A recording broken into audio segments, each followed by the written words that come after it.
नमस्ते दोस्तों, YouTube channel के मेरी कोशिश में आप सभी का स्वागत है। मैं सुधा आज फिर एक छोटी सी कहानी को जो रियल कहानी है, रियल स्टोरी है, उसको लेकर आई हूँ। अगर आपको पसंद आए तो लाइक जरूर करें। आज मैं चंडीगढ़ की 10 साल की बच्ची जो गर्भवती हो जाती है, उसके बार बार रेप होने के कारण, उसका बलात्कार होने के कारण वो गर्भवती हो जाती है। तो मैं उसकी एक कहानी लेकर आई हूँ। अगर आपको पसंद आए तो लाइक जरूर करें। तो एक बच्ची होती है, 10 साल की बच्ची होती है, और कहते नहीं है कि कुछ लोग जिन पे हम विश्वास करते हैं वही गड़बड़ करते हैं। ऐसा ही होता है, और वो भी रिश्तेदार ही था। और उस लड़की, जो 10 साल की लड़की थी, उसके पिता सरकारी कर्मचारी थे। उसकी माँ चंडीगढ़ में घरों में जाकर काम करती थी। तो छोटी सी फैमिली थी, एक ही बच्ची थी उनकी 10 साल की, और वो माँ बाप थे, मतलब 3 ही लोग थे। और वो गरीब भी काफी थे। एक ही फ्लैट में, एक मतलब फ्लैट के एक ही कमरे में रहते थे। तो और जो रेप करता था वो उनका रिश्तेदारी निकला, कहा जाता है। मतलब मीडिया वालों के द्वारा पता चला कि वो लड़की की माँ थी, उसका चचेरा भाई था। और बाद में पता चलता है वो कबूलनामा करता है, तो उसको जेल भेज दिया जाता है। लेकिन उसके पिता को ये भी था कि उसने माफी तक नहीं मांगी उन लोगों से। तो वो बहुत परेशान थे, उसके माँ बाप। और रेप होने के बाद वो मतलब गर्भवती हो जाती है। वो बच्ची क्या जाने, 10 साल की बच्ची क्या जान सकती है। उसके साथ इतनी बड़ी वारदात हो गई, लेकिन उसको कुछ पता ही नहीं था। ये बात तब पता चली जब उस बच्ची के पेट के निचले हिस्से में दर्द हुआ। तो उसकी माँ उसको डॉक्टर के पास ले गई। जब डॉक्टर के पास ले गई तो डॉक्टर ने जब चेकअप किए तो डॉक्टर ने बताया कि आपकी बच्ची तो गर्भवती है। तो उसके माँ बाप के पैरों तले जमीन खिसक गई कि ऐसा कैसे हो गया, हमारी 10 साल की बच्ची गर्भवती कैसे हो सकती है।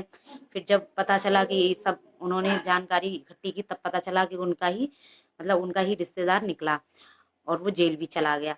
लेकिन उसके माँ बाप बहुत अच्छे थे, और वो कोशिश कर रहे थे कि जब कोर्ट में गया ये मुकदमा, तो उन्होंने सोचा कि हमारी बच्ची को, मतलब वो लोग बोल देंगे कि इसका गर्भपात करवा दिया जाए। वो ये सोच रहे थे, लेकिन ऐसा नहीं हुआ, क्योंकि जब जांच हुई तो ये पता चला कि जो भ्रूण था वो 31 उसका हो गया, हफ्ते का हो चुका था। तो 31 हफ्ते को होने की वजह से बताया उन लोगों ने कि इसका गर्भपात नहीं करवाया जा सकता, क्योंकि वो दोनों के लिए हानिकारक है, उस बच्ची के लिए भी और जो पेट में बच्चा पल रहा है उसके लिए भी।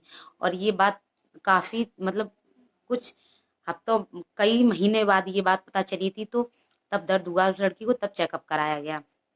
बच्ची को ये नहीं पता था कि मेरे साथ क्या हो रहा है। फिर भी उसके माँ बाप ने उसको बहुत समझाया और बताया। समझाया क्या, उन्होंने कहा कि तुम्हारे पेट में ना एक पत्थर है, उसकी वजह से तुम्हारा पेट आगे को होता जा रहा है, भारी सा होता जा रहा है, तुम टेंशन नहीं लो, और हम तुम्हें ये खाने पीने की चीज दे रहे हैं, आप इससे ठीक हो जाओगी। उसके माँ बाप बहुत अच्छे थे। जिसको उस बच्ची को अब अच्छे तो बनना पड़ेगा, क्योंकि 10 साल की बच्ची को क्या जाने। ये तो जो काम ये करते हैं उनको तो फांसी दे देनी चाहिए। तो उस बच्ची के साथ ऐसा हुआ। और फिर उनको खूब अच्छा अच्छा खिलाया पिलाया, क्योंकि उन्होंने अदालत में मना कर दिया, क्योंकि गर्भपात करवाया जा नहीं सकता। फिर उस बच्ची की, मतलब डिलीवरी तक यही कहा कि इसकी डिलीवरी ही करवाई जाएगी। और डिलीवरी में भी मतलब ये बताया गया कि नॉर्मल डिलीवरी नहीं होगी, उसकी भी सिजेरियन होगी, यानी कि ऑपरेशन ही होगा। अगर कोई दिक्कत आती है तो दिन, मतलब समय से पहले भी ऑपरेशन कराया जा सकता है।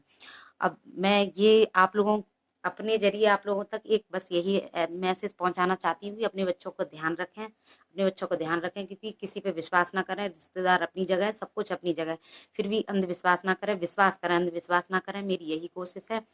और इस कहानी के द्वारा आपको क्या सीख मिलती है, क्योंकि भारत में बहुत सारे ऐसे हैं जो रेप कहानियां बन चुकी हैं।